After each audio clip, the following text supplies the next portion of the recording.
If you find Ukraine, I'll bomb the hell out of Moscow.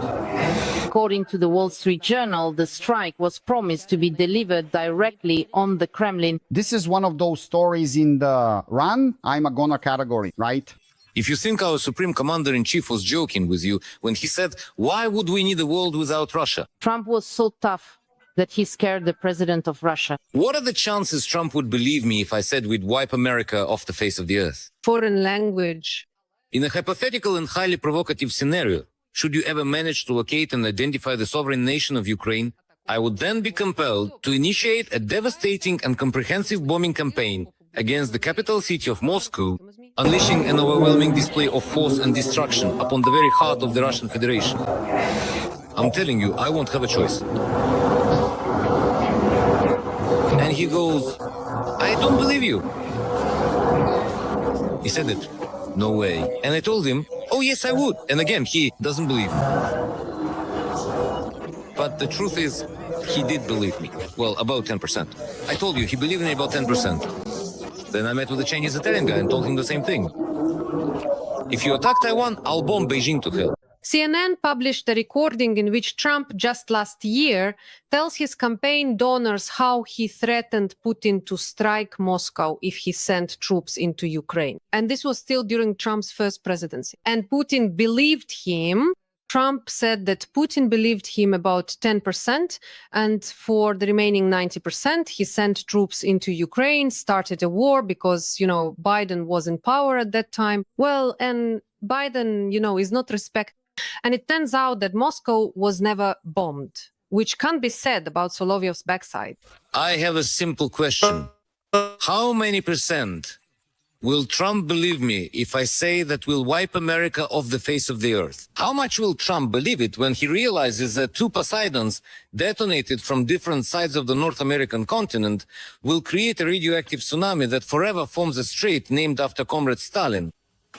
And to what extent will Comrade Trump understand and believe it when he realizes that our submarines of a certain series are equipped with weapons powerful enough that no defensive element, be it a golden dome, a diamond one, a crappy one, whatever could protect America from the impact of such a strike? Or does he seriously think that as soon as he launches ballistic missiles or sends up his damn B-2 switch are visible to us and will try to strike our territory, we'll just sit and watch? Oh, look, no, we'll just wipe you off the face of the earth. To hell with you. And all he wants is to wipe the United States, Great Britain, and basically the whole world off the face of the earth. Despite the absurdity of these speeches and their complete predictability, there is something interesting in what Solovyov is saying.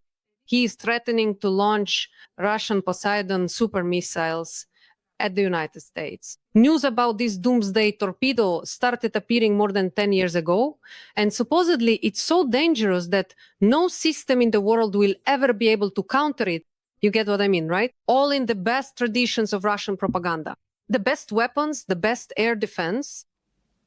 It is claimed that Russia is developing unmanned weapons aimed at harbors and coastal cities. In November 2015, a leak about the existence of the so-called Status 6, our discussed nuclear torpedo, which would eventually be named Poseidon, finally appeared on the NTV channel. A secret Russian development that just happened to leak guess where? On national television. Coincidence? I don't think so. So what do we have? After the occupation of Crimea and parts of the Donetsk and Luhansk regions, Russia began hinting to the world, don't get involved in this conflict because we have this kind of weapon. This torpedo is basically a nuclear drone and you definitely can't do anything about it. Otherwise, we might just take it and strike the United Kingdom, or even better, the United States of America. However, there is one tiny nuance. So many years have passed, and to this day, there is no confirmation that this development has actually been implemented. All we have are a few photos and some blurry video from the Ministry of Defense where someone's crane is loading some kind of container onto a submarine. So they published a photo that supposedly shows this Poseidon. And what do we actually see there, right? But in reality, we don't really see anything at all. The production of this missile is extremely expensive. It should also be taken into account that this torpedo must be launched either from a specially designed submarine made for it, or by modernizing something that already exists. And this is very, very expensive and, in principle, difficult given the sanctions and the shortage of everything, including components.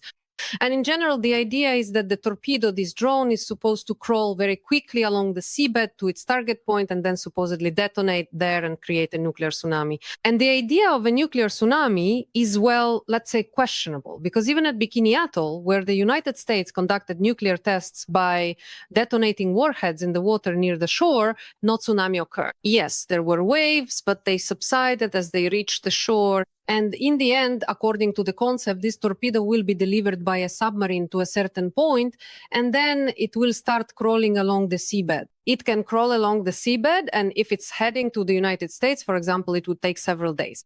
But in 15 minutes, the situation could change, and in a few days, just imagine, for example, everything could be resolved, but stopping this drone, well, as the Russians themselves claim, is impossible. Want me to show you our missiles? Enough, damn it! We have weapons. At night, our scientists will slightly alter the Earth's gravitational field, and your country will be underwater for 24 hours. Damn it, your entire country will be under something like the Atlantic Ocean. Who do you think you're joking with? Damn it, think about it, damn it. Well, you think about it too, and at the same time, like this video and subscribe to the channel if you're here for the first time. Yes, our community will become even bigger. And I'll just add that in reality, it's only in words that they cause tsunamis, wash away America, and even change the gravitational field. The Poseidon idea isn't new, but even the Soviet Union, with all its resources and capabilities, refused to show the world this crazy missile due to a lack of funds, the ability to conduct tests, and frankly, the practicality of such a warhead in general. So what can we say about Russia, which can't even make a new proper tank or, for example, manufacture a missile in such a way that it doesn't explode in its launch silo 4 times in a row? That's why I think this is just another one of Russia's empty boasts. Meanwhile, you see they're saying, we've just delivered 10 Patriot missiles, now we're really going to surprise the Russians. What could you possibly do to surprise us? You're already striking us. 23 UAVs in the territory of Kursk region. Yesterday, children were injured and adults were killed. It's a tragedy, really. They struck the beach, those bastards. I think they themselves haven't realized how they've reached the point where, I emphasize, even propagandists are no longer surprised by strikes on Russia. They just say, well, another HIMARS will be flying our way. You know, it's remarkable. It's funny that they've fought themselves into a situation where not only are they no longer surprised, but now they're actually anxious. In this regard, there's an important statement. German Chancellor Merkel unexpectedly announced that all diplomatic means of resolving the Ukrainian issue have been exhausted. There was no further logical follow-up to this statement. But of course, this sounds extremely alarming. Well, so what suddenly happened? Why is this suddenly such alarming news? Let's recall what has been happening since the beginning of the year. After all, we tried to establish contact with Russia, to hold normal, effective, and productive negotiations, and to agree at least on some kind of settlement of the situation. At the same time, Russia refused all of this, put forward absolutely absurd and unrealistic conditions, and simultaneously continued to strike Ukrainian cities. Now, the world looked at all this and said, well, okay, if not, then not. In that case, we will continue supplying weapons to Ukraine, including defensive ones. Ladies and gentlemen, we will continue to help Ukraine despite protests from the left and the Russia-friendly right here in the Bundestag building. We will maintain our support for Ukraine.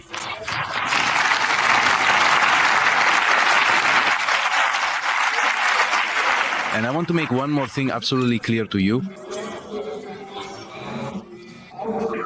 The possibilities for a diplomatic resolution in Ukraine have been exhausted. From here on, it's only war.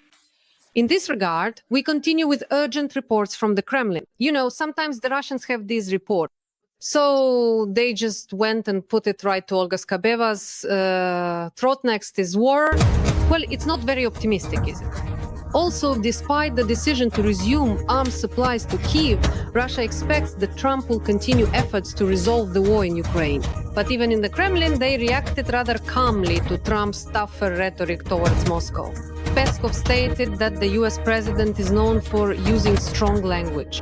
As you might have guessed, they're so unconcerned about Trump's tougher rhetoric that Peskov even says he hopes Trump will remain involved in the negotiation process, in the process of resolving the conflict. And what is he hoping for, you might ask? Well, because what if Trump loses his temper and actually imposes those same sanctions he's been using to blackmail, well, you could say blackmail Russia. And in Russia, you know, there are these people running around, the ones in little sweaters, well, people, and they either strongly support Putin or silently go along with his actions. And one fine day, they might realize that they're up to their necks in crap and, well, basically, you know, it's very similar to the situation in the Soviet Union with shortages, without normal human opportunities. Like, for example, traveling, they'll start to feel like outcasts. And then you won't hear things like this anymore. Every voice matters. Join our community, support independent journalism and help us bring you the truth from Ukraine. Become a member of Ukraine Today. Join us now. Russia and Putin really are like the bearers of peace across the whole planet. We're always at war with someone. Russia was always hugging the territory for us. Everyone needs what we need. We're always lacking what we already have. People just waited for 9 years. 9 years they waited for our help, they asked for it, and finally, when it became clear that there was simply genocide happening there, well, I guess we really decided to help. We condemn this. I can't put it any other way. We are worried. We are worried. We are suffering because things are not going very well. We are all Belarusians, Russians, it's all one. It's one people. And Ukraine is ours too, and the people who stayed there are still ours. They will be happy to see us, and everything will be fine. Whether we want it or not, victory will be ours. Or not? Most likely not, because there will be no victory for Russia. You've already screwed up your entire blitzkrieg, and the special military operation itself, the very concept has turned into a war. You've already lost. And if, like me, you feel your fists clench at all this nonsense spouted by propagandists, by people like these in their sweaters running around the streets of Russia, then I can suggest a place where you can let your emotions out. The 3rd Assault Brigade organizes airsoft games for civilians, all with the latest drones under the guidance of experienced veterans. The game will take place this Saturday in Kyiv. So register using the link you'll find below this video. So what? And go play, because it's actually really interesting for all age groups, especially under the guidance of people who really know what they're doing. Thank you for watching this video until the end. Thank you for liking this video and for subscribing to the channel if this was your first time with us. And come by tomorrow already, especially on Friday, because the Russians will have, what's it called, the Slavic Bazaar. These are the 3 sisters. Ukraine, Russia, and Belarus. And there will be performances by Ukrainian, well, those disgraceful singers who left for Russia, who supposedly unite us with the Russians. In short, there will be a special episode, so make sure to come back again and again.